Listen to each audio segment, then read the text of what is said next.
of policies supporting neoliberalism has done to our country. People have to pay everything with credit, and you might think that it's just 30 pesos, but it's really 30 years. It's been 30 years of oppressive, unequal policies where the rich have so much money and the poor, they can't even buy their own food. Water is private in Chile. Every single natural resource in Chile is private, and this has been because of Americanly backed policies implemented by Pinochet and the Chicago Boys. And we have to stand with our country, stand with the rest of Latin America, and truly support the people. We're not asking for a new president. We're asking for a new constitution. We're asking for a revolution. We're asking for the troops out of our streets, the troops out of our country. That's right. You want to speak?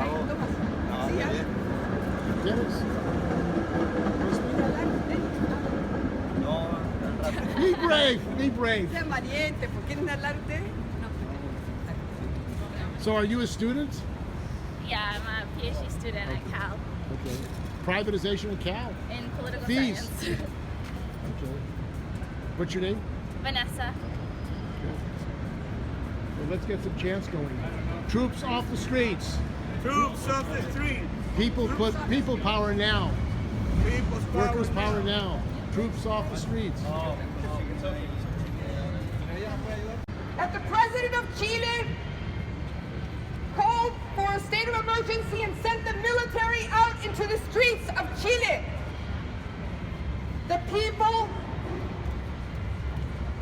people went out into the streets demonstrating because of the very, very difficult situation and poverty and extreme poverty that they are suffering. So far, there's been 42 deaths, 12 women have been raped, and 121 people have disappeared because of the military and the police force that has been attacking the people of Chile. The people have a right to protest. The different social and political organizations and unions have gathered and have asked that the government end the state of emergency. But the government of Piñera, the Piñera government of Chile, together with the big corporations that have privatized every single service that is important to human dignity in Chile, they refuse to meet the demands of the people of Chile. The demands of the people of Chile are that popular assemblies be created and that they listen to their demands, that they deserve to live in dignity.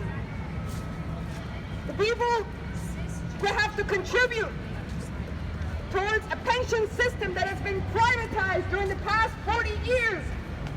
Teachers who worked 35 years end up living in poverty. Students end up in debt for their education. The transportation hike fares, the hike in transportation fares was just the tip of the iceberg. But just think, if more than half of the population of Chile lives on the minimum wage, a transportation hike, which takes away 20% of the income of the average Chilean worker, means they do not and cannot feed their families.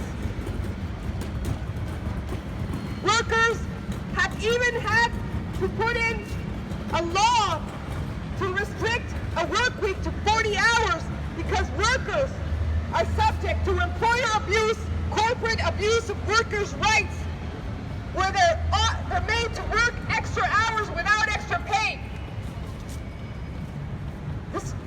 The social fabric, the social safety net has been completely destroyed. Healthcare.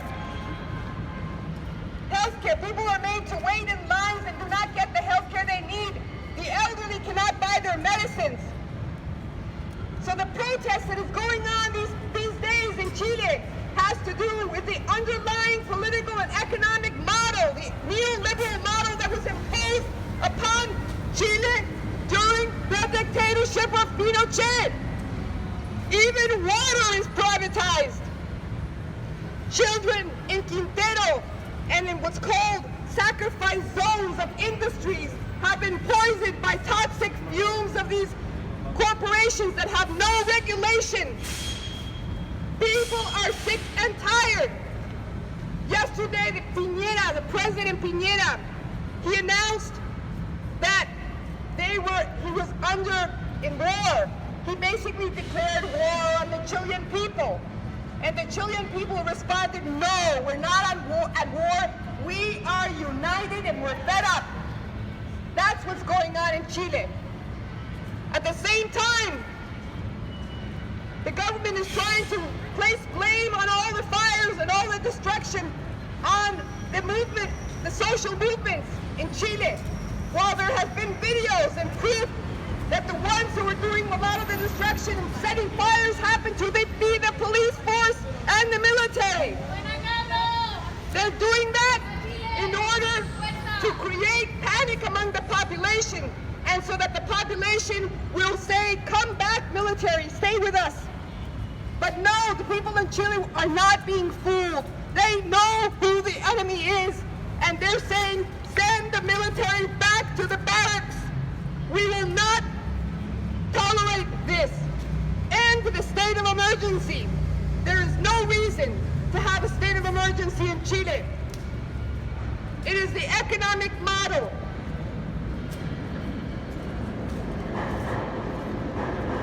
Right now, the poor workers of Chile have announced a general strike, and many different unions and the general unions of Chile have announced a general strike for tomorrow. Yesterday, strikes happened in more than 20 different cities of Chile. There has been an imposed curfew, but people have gone out to the streets defying the curfew because they believe in democracy, and they will fight for their democracy. During these past few years, they've been under a pseudo-democratic state because all of the different political parties have been basically making laws that have harmed all of the workers of Chile and all of the people of Chile. So they are fed up with everybody, and they are demanding that they be listened to. This is not something from one or two political parties. This happens to be a movement, a social movement that is grassroots, and people are fed up. The different organizations, the social organizations are getting together from their grassroots and organizing. And that's what they're going to continue to do, and they're not going to tolerate the situation anymore. They're out in the streets now. There's thousands and thousands and thousands of people out in the streets of Chile today, in Plaza Italia, from the north all the way to the south, from Arica all the way to Valdivia and Concepcion. We're here showing solidarity with workers and poor people in Chile. And I'm going to speak about the hidden face of all this strategy that is going on in Chile and also in Latin America. It is the hidden face of the United States, Yes. because and the European NATO members, because those ones are the ones that are supplying the Chilean army with training and with equipment. The Chilean army is supplied by the United States military in terms of armed vehicles, rifles, training, you name it. The Federal Republic of Germany, the Europeans, the benign imperialists, they sell to the Chilean government Leopard 2 tanks. They sell them HK modern rifles and all sorts of modern state-of-the-art equipment to be used against the working poor and workers in Chile that are fed up with this situation. The United States and its European allies, they own more than $180 billion. You can find these facts from the Central Bank of Chile itself, where they say that 61% of the internal gross product of the country goes to payments of foreign debt, and listen to this, in the hands of so-called bond investors, which you can translate that as, you know, vulture, rapist, bone owners, such as the ones that own the debt in Puerto Rico. So it is not only the current government of Chile that is suppressing and being guilty of their murders. It's the United States imperialists and its European allies themselves. So this is also an operation made, cooked, and served in the United States of America. And everybody that is listening to me should take this into account. This is not a thing that is just happening in Chile because it's Chile. This is happening because of the unjust distribution of wealth around the world. And the few resources, and most of the resources, I should say, are in the hands of a few groups of economic greed, imperialist investors and corporations. We got a situation in the world that only 4 multinational companies are making the decisions in terms of food in the world. And one of them is Monsanto, based in the United States of America. The other one is British Associated Products and Nestlé from France. Those only 5 or 4 monopolies are deciding the prices of food, the prices of distribution of food consumption in the world.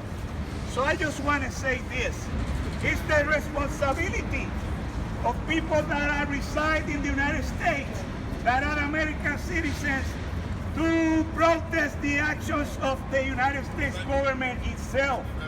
You gotta write your congresspersons. You gotta protest. You gotta join the Chilean citizens in protests like this right here and around the world. And in your union, if you're a worker, please introduce resolutions. Bring to the conversation the role of the United States and its allies in Chile. Thank you very much. I also want to say that today, there's protests happening around the world in support of the Chilean people. In Berlin, in Stuttgart, in Madrid, in Barcelona, in Paris. Throughout the entire world, there happens to be right now, today, at this time, there's major protests happening in support of the Chilean people and against the government of Piñera. People of Chile are also asking that the government of Piñera, that Piñera resign from government. It's obvious, they say, that he can't really handle the situation. He can't even talk to people, and he ends up sending the military into the streets. It's been 30 years since there was an end to the official dictatorship in Chile. But what the workers are saying, but the workers and the shantytown dwellers and the ones who earn minimum wage, what they're saying is that they've been really under what's called more like a civil dictatorship, because they have not had any access to the political power needed in order to be able to make the changes. They were imposed upon by an anti-democratic constitution created under the government of Augusto Pinochet. They were imposed upon by a neoliberal economic model that was created in Chicago by the Chicago boys, Milton Friedman. That's the same economic model that is destroying our pensions, our public pensions. That's the same model that's destroying our services here in the United States as well. Any worker here can tell you that they don't have any access to health care. Why? Because it's become privatized. Because it's the insurance companies and the healthcare industry that has made healthcare a business instead of a right. So it's not only an issue of being in solidarity with the people of Chile, it's an issue of being in solidarity with our own interests as well. As a rank and file union member, we ended up having to go on strike 4 times during 2 years at the University of because the University of California was trying to impose upon us what's called a defined contribution plan. It's the same plan that has basically left the people in Chile, the pensioners in Chile, in poverty. They know how much money is being taken out of their paycheck, which is called defined contribution, but you never know how much you're going to get at the end after 30 years of working. That's the kind of plan that they want to make, they want to impose upon the workers. And that's the kind of plan that they're imposing upon workers all over the world. 401ks with Fidelity investments. This is all connected. What's happening in Chile is connected to what's happening here. We are all connected, and we need to stand up and support the workers in Chile and support each other.